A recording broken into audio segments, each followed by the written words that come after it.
O desafio da língua para filhos e pais que acabaram de chegar. Eu acho que não só para os recém-chegados, para muitas pessoas, né? Exatamente. Que não é fácil de aprender o inglês quando você tá meio bloqueado. Isso aí. Esse tópico foi escolhido pela Raquel para a gente debater aqui. Fala um pouco aí, Raquel. Então, eu achei importante falar sobre isso, porque isso acontece quando os pais chegam e trazem crianças pequenas, que foi o meu caso. Eu cheguei em 2011 e eu trouxe um filho de 6 anos e um de 8. E foi muito duro quando a gente chegou. O meu marido já falava inglês, que ele tinha morado na Inglaterra, então para ele era fácil. Mas para nós 3 era um desafio gigantesco. E eu falei ainda com a pastora Renata que a gente tem umas histórias divertidas e tristes que aconteceram na escola.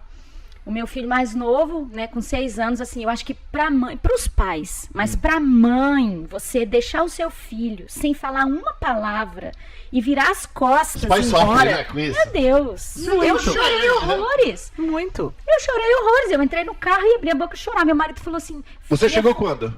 2011, Então... E qual a idade do teu filho na época?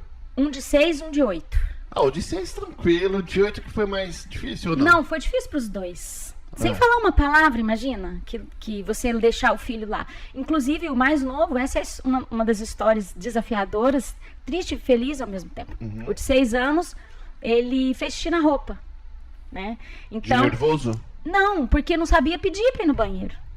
Ah. Ele não sabia dizer uma palavra, então ele não sabia levantar a mão para falar. Mas será que não é personalidade também?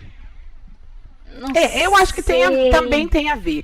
Mas a barreira da língua é algo que a gente não pode negligenciar. É real. Realmente É ela real, existe. é real. Né? E assim, eu tenho histórico de mães que ficaram no parking lot chorando por horas depois que o filho tá lá entrou na dentro. escola. Exatamente. Eu tenho, assim, até hoje eu tenho mães que às vezes me ligam: pastor, você pode me ajudar aqui no homework? Como é que você vai ajudar o seu filho na lição de casa se Isso. você não consegue? Eu Falar, fiz- os pais sofrem com isso. Olha, sempre, eu né? gastava 4 horas para fazer homework com eles.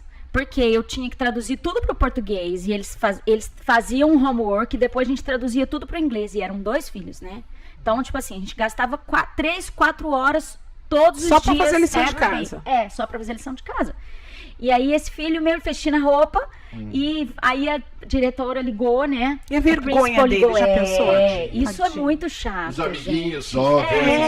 Muito chato, porque não falava uma palavra, não sabia o que a professora estava dizendo, não sabia o que ia acontecer. Imagina, ele ficava lá no mundinho Nós dele estamos falando de 10 olhando. anos atrás, 11 anos atrás. 11 anos. Agora a gente encontra brasileiro everywhere, Nossa, né? agora eu acho que o Idemir tem 35% dos alunos falam português. Muito. Porque aqui tem as bolas da vez, né?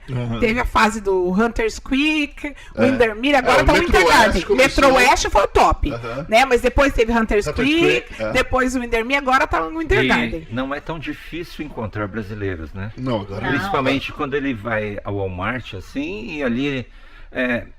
how can I help? Uva!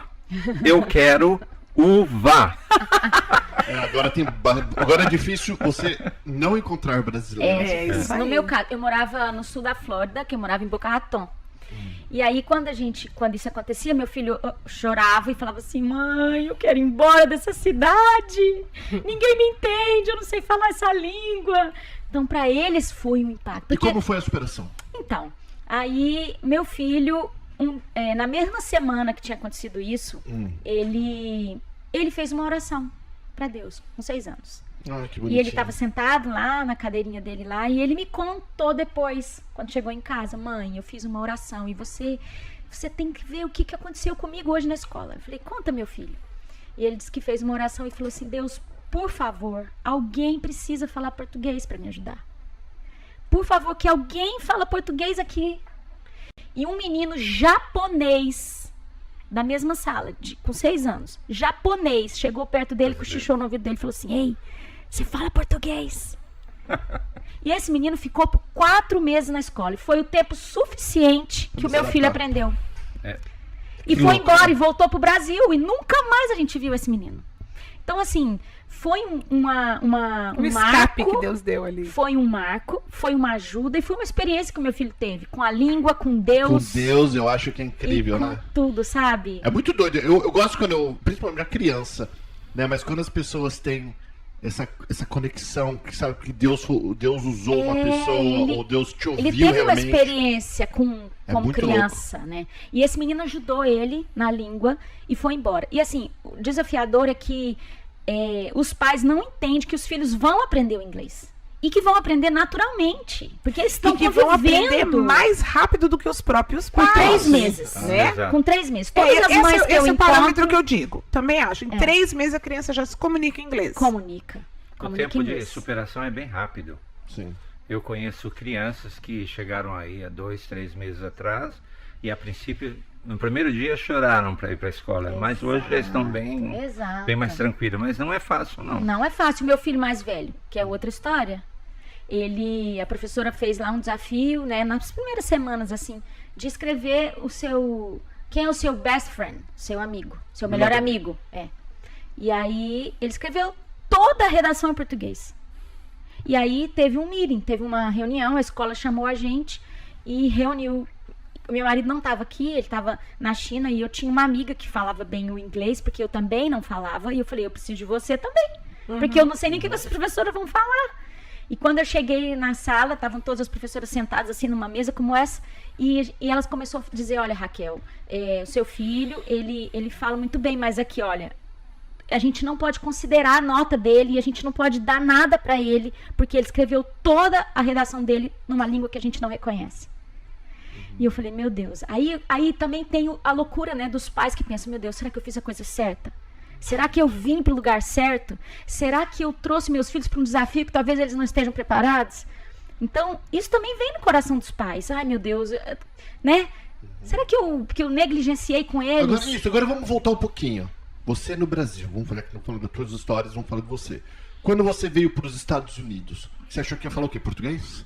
Ou você achou que seria menos difícil? Ou você achou que eles iam se dar bem? O que tá... Ou você nem pensou nisso, só mais preocupado em entrar aqui nos Estados Unidos e depois ver o que ia acontecer? Então, quando a gente veio por business. Então, a gente tinha empresas no Brasil e ia montar empresas aqui. Então, eu pensei assim, bom, meu marido fala inglês e a gente vai montar nele, né? E vai dar tudo certo. Nem pensou da escola, no caso? Não, pensei na escola assim, vai ser legal, eles vão falar inglês, mas você não pensou no dia. No detalhe. De Dia a como dia, né? chegar. O processo de adaptação. É. Eu acho que esse que é o mais crucial. Todo mundo sabe, vou dar um exemplo por mim. Eu sabia que eu viria pra cá e ia morar num lugar onde falava inglês. Exato. Eu, desde sempre, estudei inglês em escola, aquele inglês de escola. Exato. No meu colégio lá no Brasil. Mas quando a gente soube que ia vir pra cá, eu peguei professor particular. Opa, a gente pagava professor particular. Quando chegou aqui, Outra coisa. o que eu aprendi lá coisa. é totalmente diferente do que a gente precisa pro dia a dia. Eu tive uma experiência bem interessante, bem engraçada. Eu achava que eu sabia falar inglês e lia muito inglês, achava que era top. Aí alugamos um carro e quando chegou no IPAS, né, no boot ali... No pedágio, exato, obrigado. Aí eu parei, mas não era para parar. E ali eu parei e uma pessoa gritando atrás de mim, go, go, go, go! Eu olhava para minha esposa vermelha, ela olhava para mim e falava, gol de quem? Quem gol? Até que a mulher saiu da casinha e mandou eu passar e que eu fosse embora. Mas até isso eu achava que eu sabia. Gol, gol, gol! Mas gol de quem, por favor? E sem falar que dá o desespero que a pessoa tá falando, você tá vendo que a pessoa está... Exato. Nervosa. Não, a gente também tem muita história engraçada. Meus pais, quando chegaram aqui, a gente foi trabalhar limpando uma universidade à noite. Daí estamos nós na rua, né, limpando a universidade. Eles foram limpar um building e eu e o meu esposo outro building da universidade. Um prédio, outro prédio. Um prédio, desculpa, gente, a gente mistura muito. Limpar um prédio, eles foram limpar outro prédio. Daí, diz que eles saíram ali, eles não tinham o adesivo de funcionários no carro deles, só tinha no nosso. Aí veio o carro da segurança atrás deles. E eles viram que tinha um carro atrás. Tudo bem, né? Pensou, o carro também tá junto na rua. Aí, de repente, ligou a sirene. Eles não pararam. Aí eles começaram a falar pelo alto-falante. Stop the car, para o carro. Aí meu pai, nossa, mas o que tá acontecendo?